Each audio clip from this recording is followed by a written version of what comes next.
Hello students, welcome to this video lecture. So in the past lectures, we have discussed about uh, the initial or preliminary water treatment processes. That is, we have discussed about the screening part, the fine skin and the coarse skin, and how the uh, major garbage, plastic bags, or bigger, mass disposable quantities that can be removed are found to be removed in the scanning process. So today we'll discuss about sedimentation and filtration. These are another two major process of the primary water treatment processes.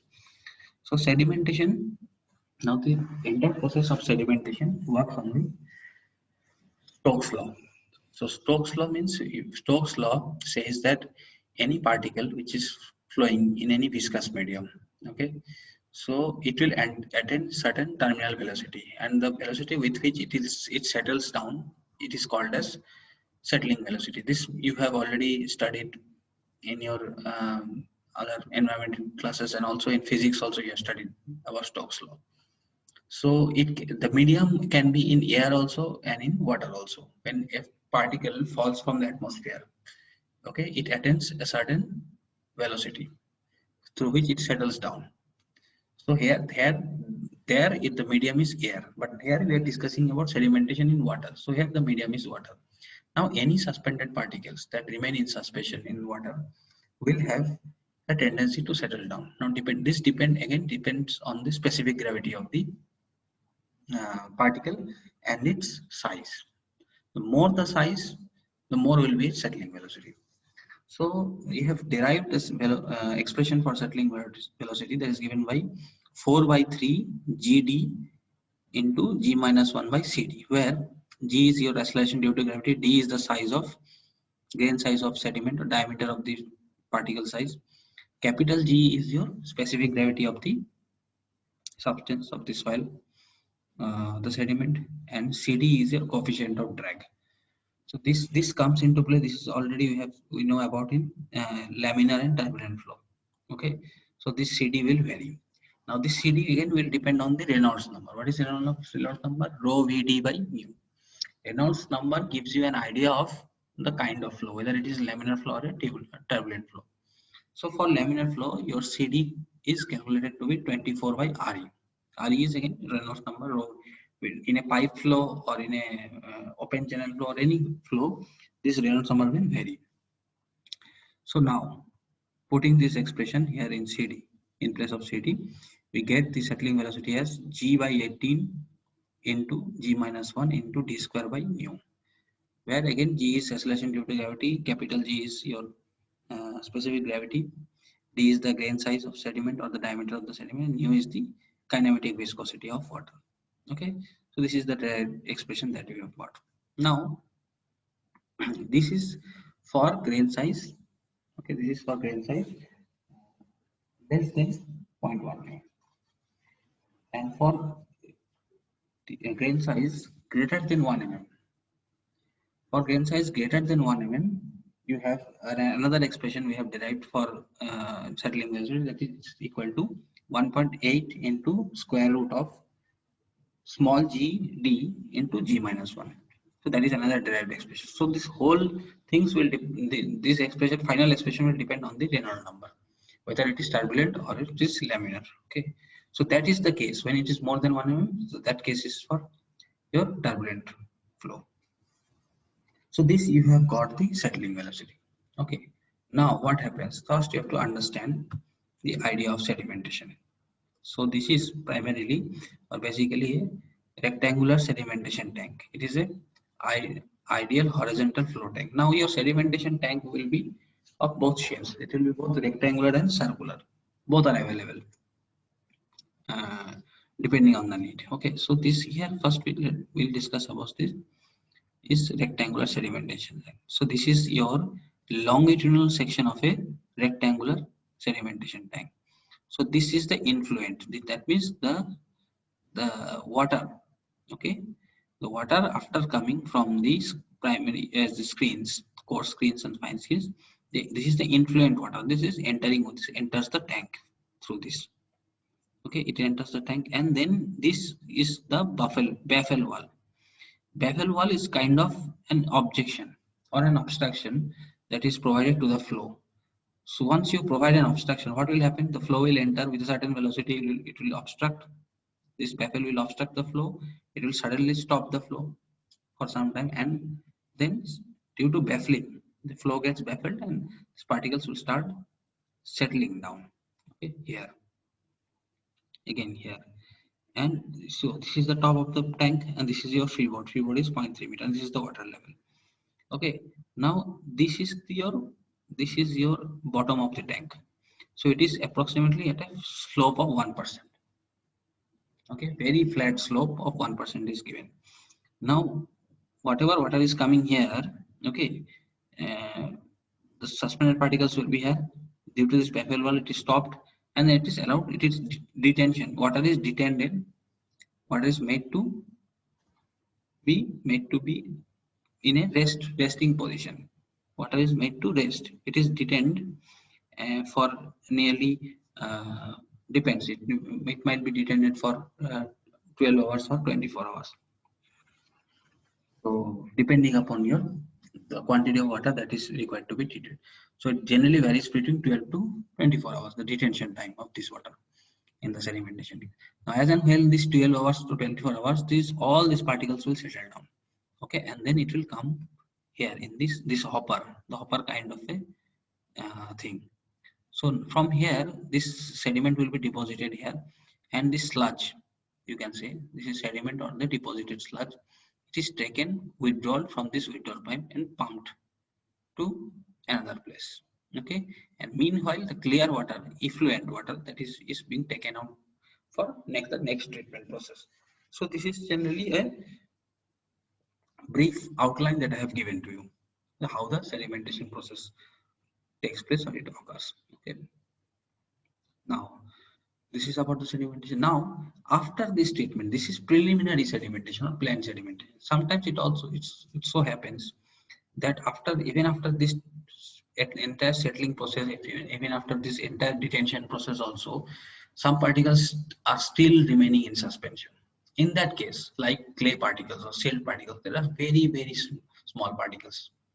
So in that case, what happens? It enters another tank that is called a secondary sedimentation tank, where you have sedimentation aided with coagulation. What is coagulation? These are chemicals like alum, okay, like gypsum powder. Some chemicals are mixed, gelatin powder, okay, are mixed in these sedimentation tanks, in the secondary sedimentation tank, so that even the finer particles like silt or clay also, when you pour this coagulants, what happens is these sediments, the finer sediments particles which still remains in suspension, this reacts with the coagulant, okay, and they form a gelatin precipitate.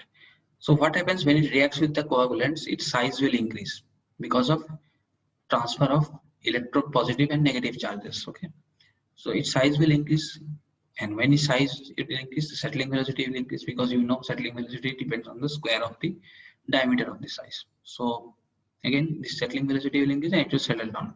It will settle down at a very fast rate because velocity is increasing, and it will be removed in a faster way. So it is a general practice, even if you do not keep the secondary sediment in primary sedimentation tank also, it is general practice in any water treatment plant. If you go and visit, you'll find that your coagulants are invariably used for efficient removal of sediments. Okay. Now once, but in some places it might be done, differently. It might be done differently. It may not be in one place. It can be in two stages also. So that is what I am referring to. So this coagulation, that is called as sedimentation with coagulation. So once this is done, this entire sedimentation process is finished. It's over. Now the next stage is your settling, your filtration. Before you go to filtration, there's a quick one, very small thing that I want to tell. If you have a ratio called V by Vs, see, two things are happening here. One particle is entering from this tank and entering at this point and leaving this point. Okay, and the same particle is settling down. So you have two component of velocity. One component of velocity is along the parallel to this bottom, parallel to the flow, that is the horizontal component. Another is the settling velocity, that is the vertical component. Now if we are having two components, okay, Vs and V, your resultant will come somewhere here, and if the resultant of this does not reach this portion of the tank, it will not get settled and it will get carried away in the effluent. So this is one major concept that needs to be understood here. Okay, you have to calculate this V by Vs ratio, that is given by L by S. Now this all depends on the dimension of the tank, where L is the length of the tank and H is the height of the tank. So this is one important aspect. And how to find V? V is this horizontal velocity is given by Q by BH. Obviously Q is the discharge and B is the breadth of the tank along this direction, and H is the height. So this much discharge is entering, and you have this much area of cross section. What is the area of cross section? B by H, B into H. So Q by BH is the horizontal velocity that you are having of the particle, and Vs will depend on Q by Vs. You have to find V by Vs is L by H. Okay, then from that you have to find Vs as Q by BL.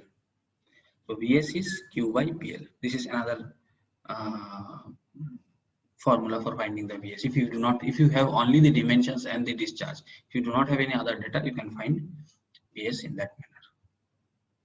So now let us move to your filtration part. Now before, what is the need for filtration that we need to understand first. Okay. So filtration, what we do is generally a filtration. It comes under your secondary treatment. Now up to here, primary treatment is over. Now your secondary water treatment will start. Now screening and sedimentation can remove a large percentage of suspended solids and organic matter present in raw supplies. Okay. Now the percentage of removal of the colloidal matter increases when coagulants are also used. This I have told in this. Now, sometimes what happens, but however, the resultant water will not be free of impurities and may contain very fine suspended particles, okay, and bacteria present in it.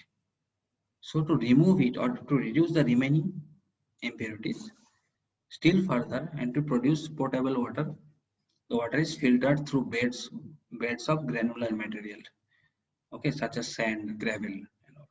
Now, this process of passing the water through the beds of such granular material called filters is known as filtration. So you have all, I guess you have all seen filters in your home. So there you might be seeing some candle, two or sometimes one or two candles. Okay, so these candles are fine porous material. So these are also made of filter media. So what they do is they filter the water containing any impurity. You cannot direct the water that is coming out from the tap. Can you directly use for drinking? You cannot, because you have to filter it. So nowadays that filtration part is almost obsolete. People use your RO water, reverse osmosis or UV filtration, water can't purifier and all that. This stuff are already present in the kitchen. So directly you can take the water, they will put in that purifier and you can drink the water. But initially in those days we used to have filters in our water, in our homes. Now there are three kind of filters in fact: slow sand filters, rapid sand filters, and pressure filters. Now sand filters are generally divided into slow and rapid depending on the rate of filtration. That means how much liter of water is being filtered per hour. That is the rate of filtration. Okay. Now another is pressure filters. Pressure filter is done under pressure, tremendous pressure of water. That is. Now the filter media we use has some of the properties that may be used is the filter sand should generally be obtained from rocks like quartzite and should contain the following properties. It should be free from dirt and other impurities first. should not be full of dirt and all. Should be free from other dirt and all. It should be uniform in nature and size. Okay, it should be hard and resistant, and it should not be such so as to not lose more than 5% of the weight after being placed in hydrochloric acid for 24 hours. Now for this, there's civil engineering students will get this. There's a uniformity coefficient. This might have learned in geotechnical engineering called CU or CC. For this thing, you need to find out what is CU and what is CC. Now,